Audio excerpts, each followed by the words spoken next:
A few years ago, I took a road trip with my best friend, Jake. We were chasing the kind of freedom that only exists on the open road, no plans, no destination, just us and the endless stretch of desert highway. What we didn't know was that our carefree adventure would take a horrifying turn, one that would change everything we thought we knew about the world.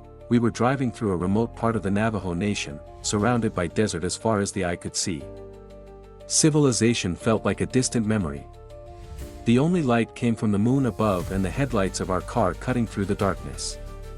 That's when we saw something that made our blood run cold.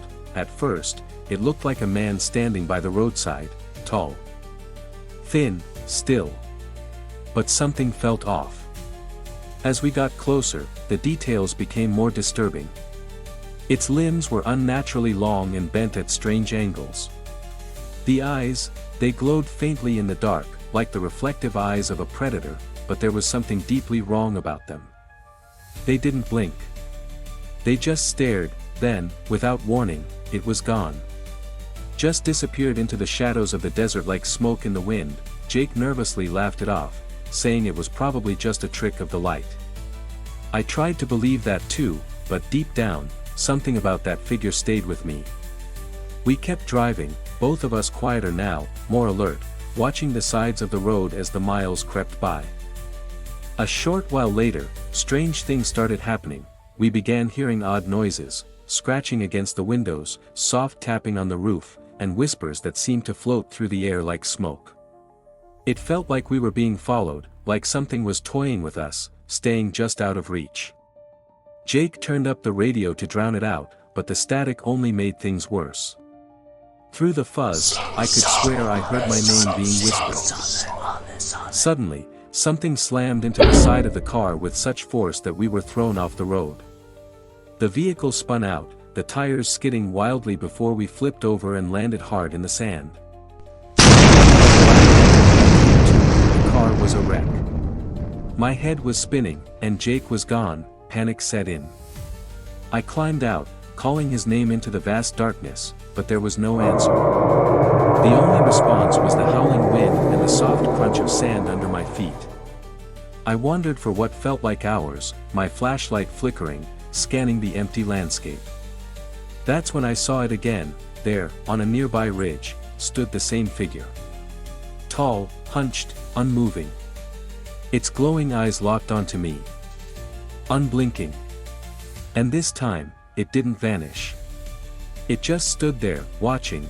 That was the moment I knew, we weren't dealing with something human.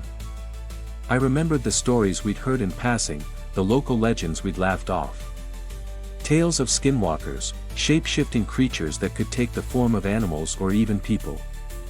Beings born of dark magic, said to stalk the night and mimic voices to lure victims into the dark. A deep, instinctual fear gripped me. I turned and ran.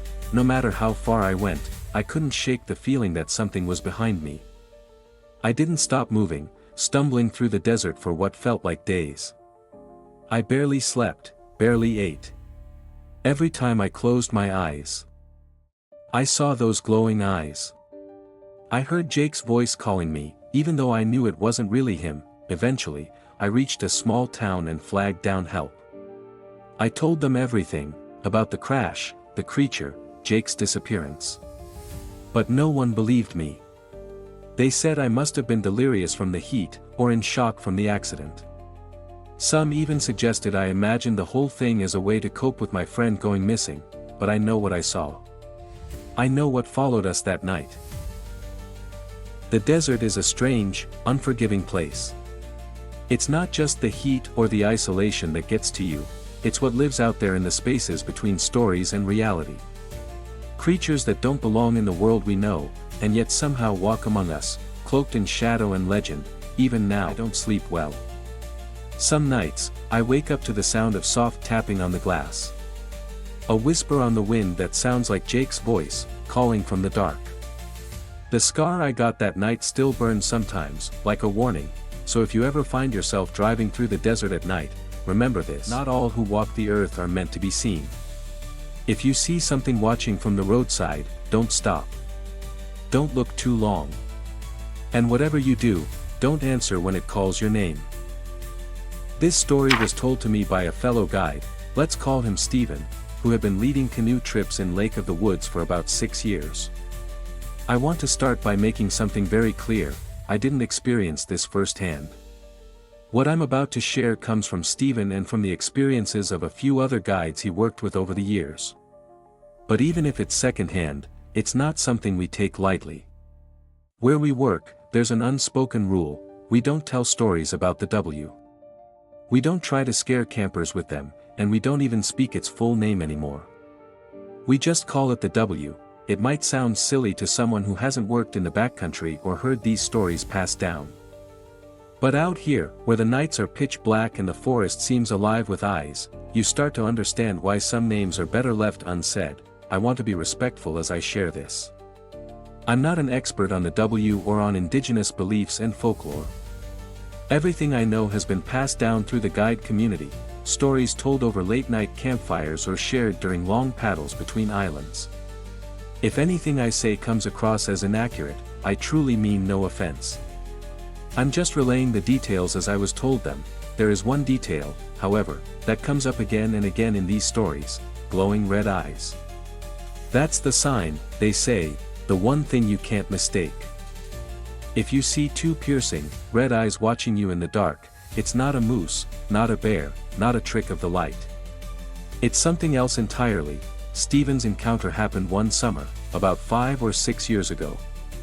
At the time, he was leading a 6-day canoe trip into Shoal Lake with a group of campers. The route covered about 60 miles in total, with a single portage that connected Shoal Lake to Lake of the Woods.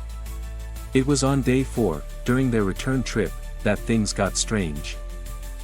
They were heading back through a portage known, somewhat ominously, as Dead Man's Portage. Now, that name might sound like something made up for a ghost story, but it's real. That's the actual name on the maps. No one really knows why it's called that, but anyone who's been through there will tell you the name fits. It's got a kind of energy to it, heavy, quiet, like the woods are holding their breath. Near the end of Dead Man's Portage, about half a mile away, there's a campsite that we all refer to as Dead Man's Camp. Stephen and his group had planned to make it through the portage and stay there for the night. The trail itself is one of the better ones, long, but relatively flat and well-maintained. In fact, it might be the only portage in that area that gets regular attention from the Park Service. After the portage, the paddle to the campsite is almost breathtaking, a narrow stream flanked by cliffs 10 to 15 feet high, both sides draped in moss and lined with towering cedar trees. It's the kind of place that makes you forget how tired you are from hauling canoes and gear all day. They reached the campsite, set up, and began winding down for the evening. Just as they were getting ready for bed, someone realized they had left a pack, specifically, the one with most of their sleeping bags, at the end of the portage. It was around 9 p.m. at this point, and night was settling in fast. Stephen volunteered to go back for it, and one of the campers offered to join him. They grabbed a canoe and their headlamps, hoping to make a quick trip before it got too dark. The paddle back took about 30 minutes, and by the time they reached the portage, their headlamps were the only source of light. The woods around them were silent in that thick, suffocating way that only truly remote wilderness can be. They found the pack, loaded it into the canoe, and began heading back.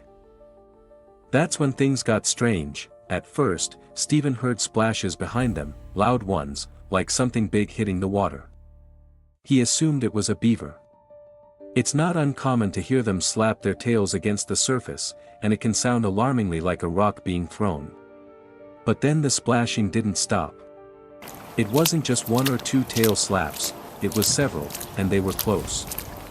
Uncomfortably close, Stephen started to feel uneasy. He turned his head to look behind them, and that's when a large rock, about the size of a basketball, came crashing into the water just beside the canoe.